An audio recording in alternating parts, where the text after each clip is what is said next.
Marku, dneska jste poprvé po dovolené přivítali hráče zpátky. Jsou odpočatí, plní energie do tvrdé práce, která je čeká?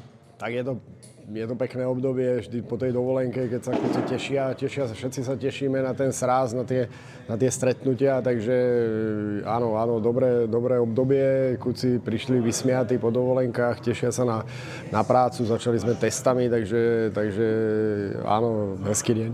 Oni už minulý týden měli individuální plány, můžeš přiblížit, jak to probíhalo, kolik toho museli třeba odběhat?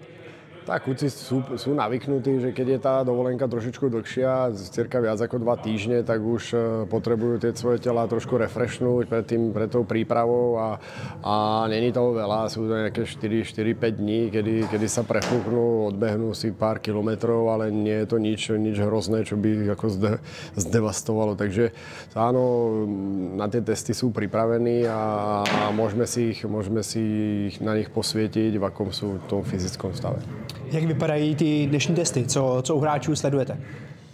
Tak je tam veľa vecí, ktorých sa tam sledujú, parametre kondičné, parametre fyziologické, takže tie zmeny, tak krásne sa to porovnáva, keď ten hráč je dlhšie v tom tíme, tak si dokážete potom porovnať ten jeho aktuálny stav a na základe potom tvoriť ten tréningový proces, aby ten hráč aby mu tá príprava dala to, čo potrebujeme do tých zápasov, aby bol zdravý, aby bol pripravený fyzicky, svieži a nachystaný mentálne na sezónu. Co čeká hráče v těch nadcházejících dnech?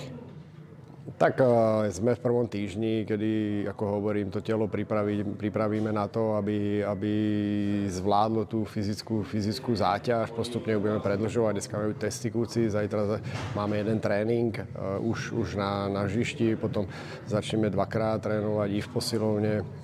A je to také štandardná vec, kluci to poznajú, není to nič, čo by ich ako pozabíjalo, takže není to už ako v minulosti, že budú len biehať alebo podobne. Samozrejme nejaký bieh na refresh, na vydýchanie, na prefúknutie tela je dôležitý, ale není to nič hrozné.